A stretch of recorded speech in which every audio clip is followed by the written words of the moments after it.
पिताजी जल्दी चलिए, वरना मैं आज स्कूल में देरी से पहुंचूंगा। मेरी टीचर बहुत गुस्सा करती है। हाँ हाँ बेटा, अभी चलते हैं, बस 2 मिनट रुको। तभी रमेश की पत्नी कमरे से बाहर आती है और रमेश से कहती है, सुनिए जी, आज शाम को आप ऑफिस से जरा जल्दी घर आ जाइएगा। याद है ना, आज आपको मुझे शॉपिंग कराने के लिए लेकर जाना है। अरे भाग्यवान, इस महीने हाथ जरा तंग है। मेरी मानो तो शॉपिंग का विचार कुछ दिनों के लिए अपने दिमाग से निकाल ही दो। मैं तुम्हें अगले महीने पक्का शॉपिंग कराने ले जाऊंगा।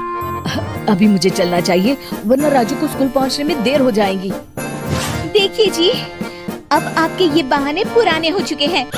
मैं कुछ नहीं जानती। आज शाम को मुझे शॉपिंग करने जाना है, मतलब जाना है। आगे आपकी मर्जी। अच्छा ठीक है भाग्यवान, अब तुम पूरा घर सर पर मत उठाओ, मैं कुछ करता हूँ। इतना कहकर रमेश अपने बेटे राजू को लेकर वहाँ से चला जाता है। घर से निकलने के लिए रमेश जैसे ही अपनी मोटरसाइकिल शुरू करता है, तभी उसकी माँ उसे आवाज देकर कहती है, अरे रमेश, आज शाम को मुझे कुछ पैसे दे देना।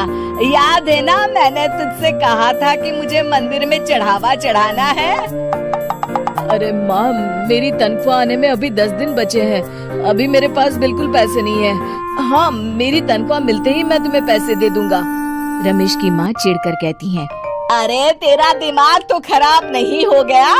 मैंने तेरे भरोसे मंदिर के पुजारी जी से वादा कर दिया है और तू कह रहा है कि पैसे नहीं है। अब मैं पुजारी जी को क्या जवाब दूंगी? तुझे तो मेरी इज्जत की भी कुछ परवाह नहीं है। अच्छा ठीक है माँ, अब तुम गुस्सा मत करो, मैं शाम तक कुछ इंतजाम करता हूँ। इतना कहकर रमेश वहाँ से चला जाता है। फिर दोपहर को जब रमेश अपने दफ्तर में बैठा होता है, तब उसे अपनी पत्नी और माँ की बातें याद आती हैं। रमेश अपने दफ्तर के एक साथी मोहन से कुछ रुपए उधार मांगता है। अरे भाई मोहन, मेरा एक छोटा सा काम कर दो, मुझे कुछ रुपयों की सख्त जरूरत है। मुझे कुछ दिनों के लिए क्या तुम रुपए उधार दे सकते हो? अरे रमेश भाई, मैं तुम्हें पैसे उधार तो दे सकता हूँ, लेकिन मुझे वक्त पर पैसे लौटा देना। वैसे भी मेरा मानना है कि दोस्ती यारी में कभी पैसों का व्यवहार नहीं करना चाहिए।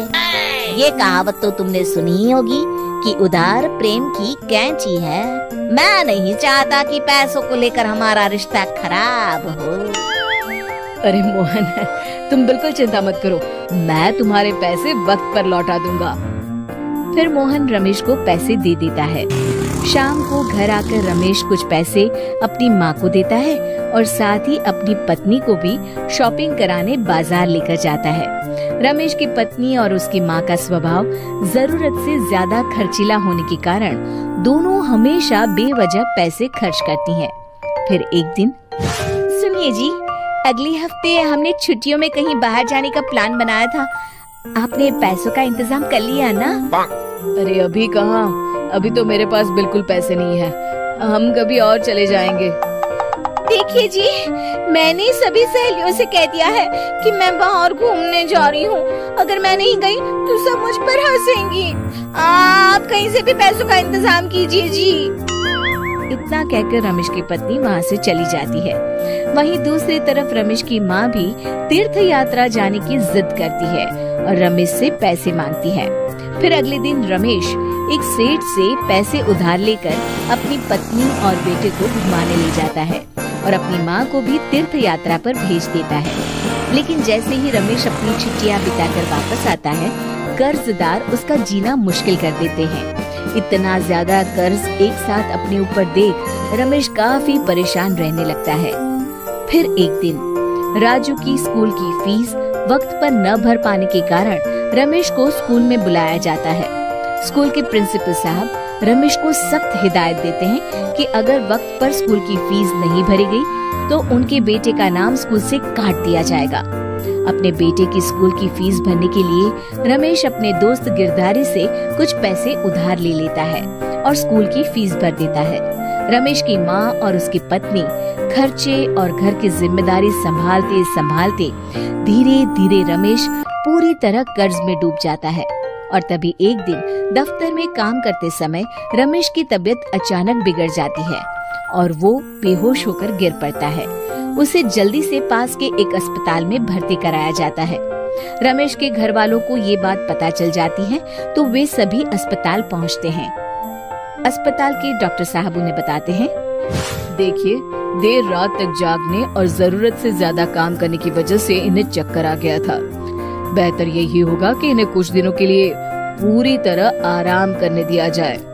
रमेश की हालत देखकर उसके बेटे राजू को बहुत गुस्सा आता है और वो अपनी दादी और माँ से कहता है, माँ, दादी, मैं इतना छोटा हूँ, फिर भी मैं इतना समझता हूँ कि पिताजी दिन रात दफ्तर में काम करके पैसे कमाते हैं। पिताजी अकेला पूरा घर संभालते हैं और आप दोनों अपने फिजूल के खर्चों के लिए उन पर दबाव डालते रहते हैं। आज पिताजी की हालत के जिम्मेदार तो आप दोनों हैं। राजू की समझदारी भरी बातें सुनकर रमेश की माँ और पत्नी को अपनी गलती का एहसास होता है और दोनों की आंखों में आंसू आ जाते हैं। फिर कुछ दिनों के बाद रमेश की तबीयत एकदम अच्छी हो जाती है और वो पहले की तरह अपने काम पर जाने लगता है। रमेश की माँ और पत्नी अब उसे किसी प्रकार की कोई तकलीफ नहीं देते और ना ही उससे किसी चीज की मांग करते हैं। फिर देखते ही देखते रमेश अपने कर्ज के सारे पैसे चुका देता है। उसकी जिंदगी पहले की तरह अच्छी हो जाती है और वो अपने परिवार के साथ खुशी खुशी रहने लगता है। शिक्षा, हमारे रिश्ते एक तराजू की तरह होते हैं जिसकी दोनों ओर जिम्मेदारी और समझदारी का वजन बराबर होना चाहिए।